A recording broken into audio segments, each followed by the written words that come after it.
حضرت مولانا بلال حسنی ندوی مجد اللہ العالی سے میں گزارش کر رہا ہوں کہ وہ تشریف لائیں اور آ کر ہمارے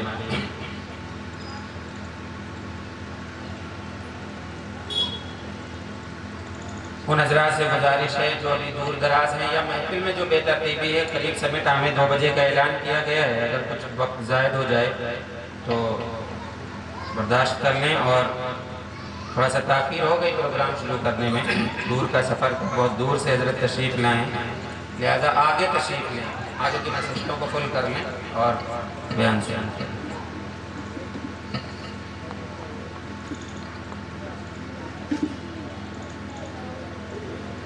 بسم اللہ الرحمن الرحیم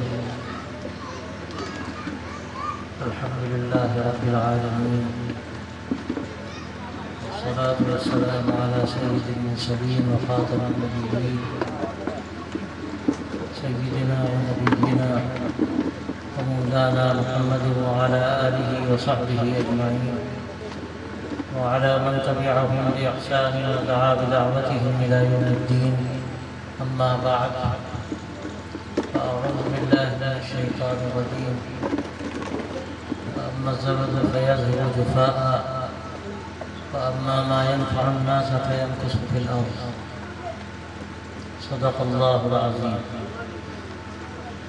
وقال النبي صلى الله عليه وسلم خالق الناس بخلق حسن كما قال عليه الصلاة والسلام حضرات علماء کرام اور محترم دینی و ایمانی بھائیوں، آپ بہت دیر سے بہت مفید باتیں سن رہے ہیں اور وقت بہت زیادہ ہو چکا ہے۔ میں بہت مختصر چند باتیں صرف عرض کرنا چاہتا ہوں، اور حق سمجھ کر کہ میں دور سے آیا ہوں، آپ کا جو تعلق ہے اس تعلق کی بنیاد پر اور بیان انسانیت کی ایک نسبت ہے، اور اس وقت کی ایک بڑی ضرورت ہے جس کا احساس ہر خاص و عام کو ہے۔ میں سمجھتا ہوں کہ اگر کم از کم آج کا یہ اجلاس کچھ طے کر لے اور چند افراد بھی اگر طے کر لیں تو اللہ کی بعض مرتبہ ایسی مدد ہوتی ہے کہ پھر بعض مرتبہ فضا بدل جاتی ہے۔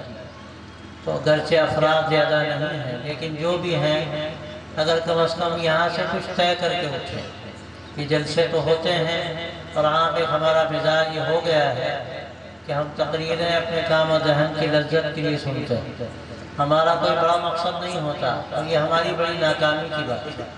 جلسے حقیقت میں اس لیے ہوتے ہیں کہ جلسے ختم ہو تو ہمارا کام شروع ہو، اور ہم نے جلسوں کو اس لیے منعقد کرنے کا نظام بنا لیا ہے کہ جلسے ختم کام ختم۔ تو میں صرف اخیر میں یہ بات کہنا چاہتا ہوں کہ آپ یہاں سے کچھ طے کر کے اٹھیں۔ آج اس وقت جو ہمارا سماج ہے، سچی بات یہ ہے کہ اس سے اسلام کی تصویر سامنے نہیں آتی۔ ہم نے غیروں سے اتنی چیزیں لے لی ہیں، اور اب حد تو یہ ہے کہ ہماری جو عبادتیں ہیں ان عبادتوں کی بہت ساری ظاہری شکلیں بھی ہم نے ایسی اختیار کر لی ہیں کہ جس کا دین سے تعلق نظر نہیں آتا۔ یہ جو تصویر بالکل پلٹ گئی ہے، اللہ نے ہم کو دینے کے لیے پیدا کیا تھا، اور آج ہم کاسہ گجائے لیے گھر گھر پھر رہے ہیں، اور اس کے نتیجے میں اپنی پیشانی پر ہم نے ایسے دھبے ڈالے، اور یہ ہماری پیشانی نہیں ہے، یہ حقیقت میں اسلام کی پیشانی۔ آج مسلمان کو دیکھا جاتا ہے تو اللہ کے نبی صلی اللہ علیہ وسلم کا اس کو نمائندہ سمجھا جاتا ہے۔ اگر ہم غلطی کرتے ہیں تو اس غلطی کی نسبت سرکار دو عالم صلی اللہ علیہ وسلم کی طرف ہوتی ہے، اس غلطی کی نسبت اسلام کی طرف ہوتی ہے۔ تو اس لیے یہ بڑی ذمہ داری ہماری ہے، اور میں سمجھتا ہوں جہاں تک بھی میری آواز جا رہی ہے، آپ کم از کم یہ یہاں سے طے کر کے اٹھیں کہ ہمیں اپنے زندگی کے رخ کو بدلنا ہے۔ آج جو ہمارے سامنے حالات ہیں، ان حالات کے رونے سے نہ ہمیں کچھ پہلے ہوا ہے نہ آئندہ کچھ ہوگا۔ ہم جب تک اپنے اندر تبدیلی پیدا نہیں کریں گے ہم اس وقت تک حالات کو بدل نہیں سکتے۔ حالات کی تبدیلی ہمارے اندر کی تبدیلی پر منحصر ہے۔ ہمارے علماء نے، ہمارے مفکرین نے، کام کرنے والوں نے ایک مرتبہ نہیں 1000 مرتبہ توجہ دلائی کہ اگر ہم نے اپنے اندر تبدیلی پیدا نہ کی، ہماری سماجی زندگی کے اندر تبدیلی پیدا نہ ہوئی، اور وہ زندگی جس کا تعلق غیروں سے ہے، جس کا تعلق ایسے لوگوں سے ہے جن کو ہم غیر سمجھتے ہیں۔ سچی بات تو یہ ہے کہ غیر کون ہے؟ یہ انسان ہے، ایک ماں باپ کی اولاد ہے، ایک کنبہ ہے، سب کے خون کا رنگ ایک ہے، ایک اللہ نے سب کو نظام زندگی دیا ہے، لیکن ہم نے یہ غیریت پیدا کی ہے اور اپنے طرز عمل سے پیدا کی ہے۔ ہمیں بتانا پڑے گا کہ یہ انسان سب کے سب بھائی بھائی ہیں، اور اللہ نے اپنے آخری نبی صلی اللہ علیہ وسلم کے ذریعے سے جو ہمیں پیغام دیا اور زندگی کا جو طریقہ دیا، یہ ایک امانت ہے مسلمانوں کے سینوں میں، اور اپنے طرز عمل سے وہ اس بات کو ظاہر کر سکتے ہیں کہ وہ امانت حقیقت میں سب کے لیے ہے۔ اگر ہم اپنی زندگی سے اس کو پیش کریں، ہم کاروباری ہیں، ہم آفس میں بیٹھتے ہیں، ہم سڑکوں پر چلتے ہیں، ہم ٹرینوں میں سفر کرتے ہیں، ہمارا طرز زندگی لوگوں کو اپیل کرنے والا ہو اور لوگوں کے ذہن و دماغ کو کھولنے والا ہو کہ یہ ایمان والا، یہ اسلام کے ماننے والا اللہ کا بندہ ہے، اللہ کے آخری نبی کا امتی ہے، اس کی زندگی کچھ اور کہتی ہے۔ ہمیں جو میڈیا میں بتایا جا رہا ہے، ہمارے سامنے جو باتیں لائی جا رہی ہیں، شاید وہ باتیں صحیح نہیں ہیں۔ جو ہمیں مسلمانوں کی زندگی سے سبق مل رہا، وہ سبق بالکل مختلف ہے، اور ہمارے سامنے نمونہ ہے سرکار دو عالم صلی اللہ علیہ وسلم کی مبارک زندگی کا۔ ایک یہودی بچہ بیمار ہوتا ہے، آپ صلی اللہ علیہ وسلم اس کی عیادت کے لیے تشریف لے جاتے ہیں، اور ان کے والد اس سے کہتے ہیں کہ جب آپ ان کو دعوت دیتے ہیں کہ اطیع ابا القاسم، حضرت محمد صلی اللہ علیہ وسلم کی بات مان لو، اور اس طرح کے نہ جانے کتنے واقعات ہیں، آپ کے راستے میں کانٹے ڈالنے والے، آپ کو ستانے والے اور پریشان کرنے والے، ان کے ساتھ کیا سلوک تھا صلی اللہ علیہ وسلم کا۔ اور فتح مکہ کے موقع پر جب ایک صحابی کی زبان سے ایک جملہ نکل گیا کہ اليوم یوم الملحمہ، کہ آج تو خریدی کا دن ہے، تو اس وقت آپ صلی اللہ علیہ وسلم کو ہرگز وہ جملہ پسند نہیں آیا، اور آپ صلی اللہ علیہ وسلم نے فرمایا کہ نہیں، اليوم یوم المرحمہ، آج خریدی کا دن نہیں ہے، آج تو معافی کا دن ہے، آج معافی کا دن ہے، آج رحم دلی کا دن ہے۔ یہ آپ صلی اللہ علیہ وسلم کے اخلاق ہے، اس کی گواہی قرآن مجید دیتا ہے، انک لعلی خلق عظیم۔ آپ صلی اللہ علیہ وسلم اخلاق کے اعلیٰ ترین معیار پر ہے۔ میرے بھائیوں دوستو، میں یہ سمجھتا ہوں اگر صرف یہ پیغام ہماری زندگی کے اندر آ جائے، اور جتنے حضرات یہاں پر آئے ہیں یہ طے کر کے جائیں کہ انشاءاللہ ہم اسلام کو اپنے لیے سانچہ بنائیں گے، اور اللہ کے نبی صلی اللہ علیہ وسلم کی زندگی کو اپنی زندگی کے لیے مشعل راہ بنائیں گے، تاکہ یہ ہماری زندگی جو ایک امانت ہے، یہ انشاءاللہ دوسروں تک پہنچے، یہ روشنی دوسروں تک پہنچے، یہ انسانیت دوسروں تک پہنچے، یہ محبتیں دوسروں تک پہنچے جن کو آج ضرورت ہے۔ میں آپ سے صاف کہتا ہوں، آج ساری دنیا محتاج ہے، آج لوگ دیکھ رہے ہیں کون نمونہ پیش کرتا ہے، وہ دنیا جو اپنے طرز عمل سے اکتا چکی، جو اپنے کلچر پر قائم کر رہی ہے۔ آج اس کو ضرورت ہے ایک نئے کلچر کی، ایک ایسے انسانیت دوست محبت بھرے ماحول کی جس میں زندگی کا مزہ آئے، اور یہ محبت بھرا ماحول اگر مل سکتا ہے تو صرف اللہ کے آخری نبی صلی اللہ علیہ وسلم کی وہ مبارک زندگی ہے، آپ کا وہ محبت کا اور انسانیت کا پیغام ہے جو آپ نے ساری دنیا کو دیا۔ فتح مکہ کے موقع پر میں نے عرض کیا کہ آپ کو یہ بھی پسند نہ ہوا کہ یہ کہا جائے کہ آج خریدی کا دن ہے، حالانکہ کون تھے وہ؟ آپ کے دشمن، آپ کے صحابہ کے دشمن، آپ کی شہادت کی سازشیں کرنے والے، صحابہ کو شہید کرنے والے، مدینہ طیبہ کی عید سے عید بجانے کا عزم رکھنے والے کتنی مرتبہ حملے کے ارادے سے آئے، اور کیا انہوں نے دقیقہ چھوڑا آپ صلی اللہ علیہ وسلم کو دنیا سے گویا کہ ختم کر دینے کے لیے کیسی کیسی سازشیں کی؟ لیکن آپ غور کیجئے کہ وہ سامنے ہیں سارے دشمن، اور آپ کے ساتھ 10,000 کا لشکر، ایک اشارہ کافی ہے ان کے سر تن سے جدا کر دیے جائیں، لیکن قربان جائیے آپ صلی اللہ علیہ وسلم کی رحمت کے۔ آپ نے ایک جملہ فرمایا،